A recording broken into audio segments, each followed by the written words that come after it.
This is the story of what had happened to me last Christmas. It was about 11 p.m. on Christmas Eve.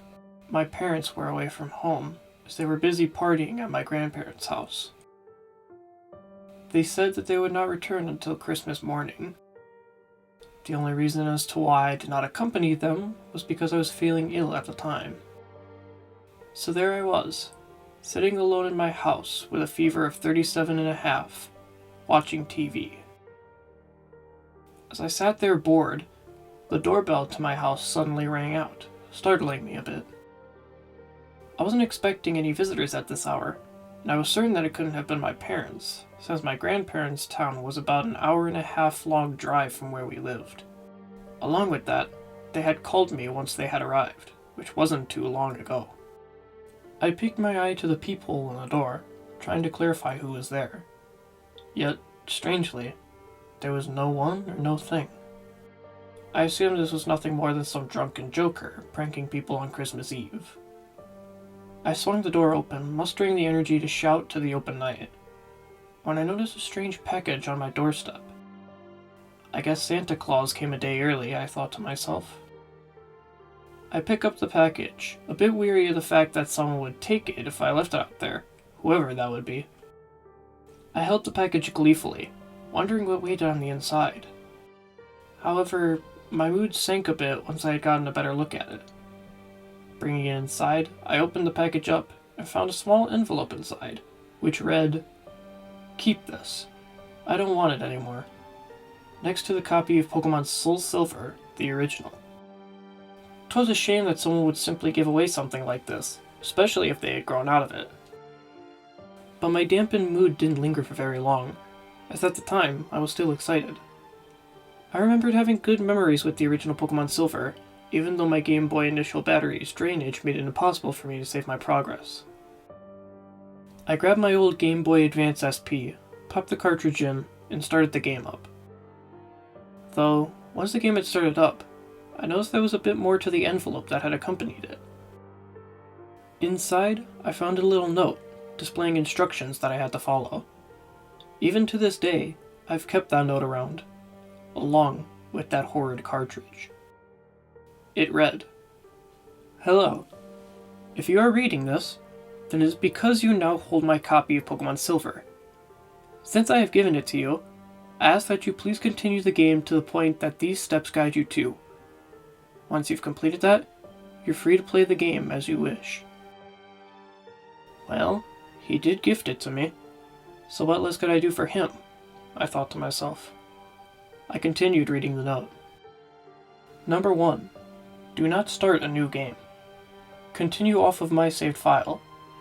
I have captured the 3 legendary dogs, and I have given the GS ball to Caesar. As soon as you talk to him, you can capture Celebi. Apart from Celebi, I have already captured 248 Pokemon, excluding Lugia and Ho-Oh. Please capture them and complete the Pokedex. Lucky me, I exclaimed. He had served me practically everything on a golden platter. Or, rather, a silver platter. I had never witnessed a complete Pokedex before, so I went right to work on finishing it. Before any of that, though, I took a quick second to survey this file's data. The trainer's name was Sausage, which I found a bit strange at first. But after this experience, I wish that I hadn't learned of its significance. His team consisted of a Houndoom, Lapras, and Slowbro, at levels 66, 32, and 63, respectively. The other half included a Sandshrew, Abra, and Pidgey, all at very low levels. I assumed that he was using the EXP share for them. Along with this, he had obtained all 16 badges and had unlimited money. The playtime was 662 hours and 50 minutes, leading me to believe that the original owner had used some cheating device. Finally, the Pokegear was ticking around 11:50 p.m. on Sunday, which, coincidentally, was the same time and day that I was playing the game. Once I had understood what I was working with, I finally began playing the game. First, I caught Celebi, as the file was saved in Azalea Town, and that was the closest Pokemon to me. I talked to Caesar, received the GS ball, headed to the Alex Forest Shrine, placed the ball in there, and the battle against Celebi began.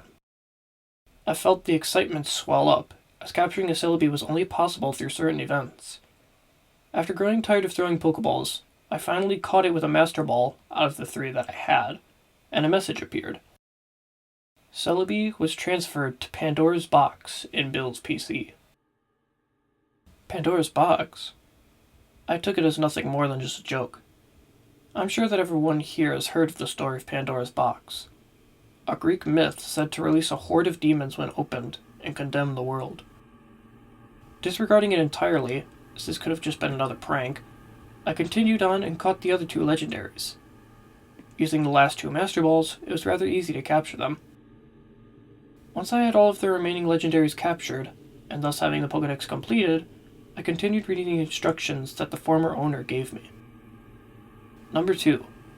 Now that you have captured all the legendaries, create the following team: Mew, Celebi, Ho-Oh, Lugia, Suicune, and Moltres. Wait for the Pokegear to mark 3 a.m. before performing the next step. It was 1 o'clock in the morning for me, and since the game was marked at the same time as the real time, I had no choice but to stay awake until then. I didn't mind, as I was having too much fun playing the game. I went to talk with Oak, evaluated the Pokedex, and received the certificate, signifying that it had been completed. While I was at it, I defeated Red atop Mount Silver as well. I checked the PC once more, and to my surprise, I found 4 Missigno. I continued to goof around until I realized that it was 2:45 a.m. I read the next step. Number 3. When it hits 3 a.m., head to the ruins of Ulf, enter the main chamber, and go to the last statue following the corridor down. When in front of it, play Unown Radio and speak to it. I began to make my way to the ruins of Ulf, taking the magnet train as I was in the Kanto region at the time. I didn't rush though, as I had plenty of time. By the time I had arrived, it was 2:58 a.m. For the next 2 minutes, I stood in front of the statue, already playing the Unown Radio. Needless to say, the noise began to make me quite nervous. Once the Pokegear finally hit 3 a.m., I spoke to the statue. It made a cry of a Pokemon, but it didn't sound like one that I knew of. One by one, text boxes suddenly began to appear. Mew is gone. Its cry rang out. Celebi is gone. These cries continued on until each one of my Pokemon had been named out. And, once it was all over, one last text box appeared. The sacrifice of your team has made way for the liberation of the Unown King. Once I had closed the text box, the entire screen went black for a few seconds, leaving me sitting in complete silence. Once things began to reappear, I was greeted to a Pokedex page of a Pokemon I had never seen or heard of before. It appeared to be a conglomeration of unknowns, crafted into one beastly monstrosity. I read the Pokedex entry aloud, quivering a bit in uneasiness. This ferocious beast is capable of sleeping for many centuries, and when it awakens, it will kill anything for food. The thing had no Pokedex number, and its cry was exactly that of what I had heard when I first spoke to it. I looked at the beast once more, observing it entirely. Like Unown, it was a dark blue, but it only resembled one of them on the head, where it protruded 3 spikes as if it had a crown of some sort. Along with this, it had 3 eyes, the one in its head being much bigger and even more unnerving.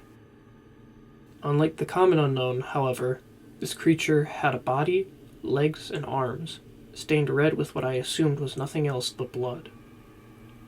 Heavily uncomfortable, I closed the Pokedex, and suddenly found myself face to face with the horror that I could hardly even bring myself to call a Pokemon.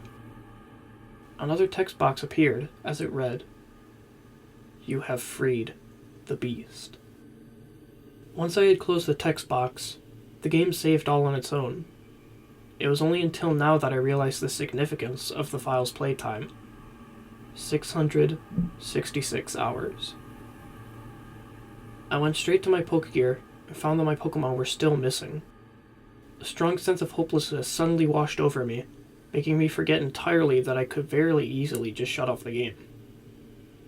I rushed out of the ruins of Ulf and headed straight for Violet City, hoping that I would find the other legendaries still at my PC. Although, it wasn't until I had entered the Pokemon Center that I realized that no matter where I went, the strange and eerie unknown radio tune continued to play. Tacking onto the fear that I felt, all of the patients in the center had completely vanished, leaving me alone once more. I opened the PC box, finding that a majority of them had suddenly been filled entirely out of nowhere. In Pandora's box, I found 2 Pokemon left, a Staryu at level 20, and the Sandshrew from before. The paranoia struck as I began to wander around the rest of the Johto region, finding no one but myself. Not in the cities, not on the routes, not even in the houses. Hesitantly, I read the next step of the note. Number 4. Wait for the call. The call? Whose call? Confused as to who or what I was waiting for, I checked the Pokegear, only to find that Elm and my mother were the only ones there. I attempted to call Professor Elm, but only warranted a text box. Looks like he's not answering. The same message occurred when I attempted to ring my mother as well. It had become 3:30 a.m., and I still had not received a call from anyone. Not a single soul could be found around Johto. Neither people in cities, nor wild Pokemon in the grass. Finally, my Pokegear began to ring. Picking it up, it was my mother, as she spoke. "Son, please come home, quickly." Before she could even continue, the Unown King's cry rang out, and the call was cut. Between the feeling of dread that the game was establishing in me, and the fever that I was already currently suffering from, a sickness began to build in my gut. Amongst my horror, the idea of shutting off the console once again was flooded away. Along with this, I couldn't help but feel a sense of curiosity as to what would happen next. I made my way to New Barktown, entering my house, and once again finding it empty. However, on the wall furthest back, I noticed what appeared to be a note on the wall. I approached it, and it read, "Number 5. Finally, go see Oak." Before doing so, I took one last opportunity and searched the Pokemon lab for any signs of life. My expectations were exactly as I'd imagined. No one was there. Truly, not a single being in all of Johto. With nobody to turn to, I was unable to use the ferry or magnet train. It was then that I realized that that was the importance of the Staryu and Sandshrew that I had taken out of Pandora's box. I had to surf to Kanto on my own. Once I had arrived, I once more tested to see if anyone had remained from the disappearance, and, to my surprise, I could only find Mr. Fuji tucked away in his house in Lavender Town. However, when I spoke to him, all he responded with was, "I've been very busy lately." It was only until now that I realized what was happening here. I reflected back on the Unown King's dex entry. And when it awakens, it will kill anything for food. As I left what could have very much been one of the last remaining survivors in the world, I made my way to Pallet Town. I had arrived rather quickly, as I was unable to fly, but didn't have to bother with trainer battles or wild encounters. Not to much surprise, I was unable to find anyone, neither in Red's house nor Blue's. I entered Oak's lab, with nothing but the tune of the unknown radio ringing out through my Game Boy speakers. Yet, where Oak once stood, instead sat a lone unknown. I figured that I had to talk to it, so I approached it and pressed A. My stomach churned as the unknown's cry blasted forth, and I found myself initiating battle against the abomination. The beast towered at a humongous level 100, equipped with leftovers for healing. It wiped out my 2 Pokemon in no time, but once my only 2 members were weakened, the battle continued, with my trainer entering the field. I was at level 10, and I already knew that I was not going to be able to do anything against it. Just this once, I thought about turning off the console, but I had felt too faint, as I for some reason thought better of it. If I had ended it here, then I would never witness something like this again. At the end of the day, it was just a game. What could happen to me? My trainer only knew one move, but he never got to use it, as the Unown King attacked first. It used Bite, and my trainer was defeated. Sausage is dead. The screen went black for a few seconds, before a sprite of a man dressed in black appeared, much like how Professor Oak appears at the beginning of the game. He told me the following. Sausage, you just freed the beast and doomed the human race. I couldn't have done it without you. The screen went black once again, and after a minute, the normal game intro started with Lugia swimming across the ocean floor. The previous game was not saved. I could only start a new file. It was already 4:30 in the morning, so I finally turned off the console and attempted to sleep, as my sickness, fatigue, and terror mixed within me. The experience haunted me, granting me the nightmares of being the Unown King, wandering the world for my next victim. I still don't know if this was some morbid joke, or if it was really some supernatural phenomenon. But what I do know is that I spent a month without stopping to think about it. Even now from time to time, I still have nightmares about it. I am also positive that it was truly satanic from what I experienced. 3 in the morning is Lucifer's time, which just coincided with 666 hours of play. Sausage's name is Jesus in reverse, and not to mention the release of the beast. Of one thing I am truly and utterly sure of. Having played that game, it has left me scarred for life.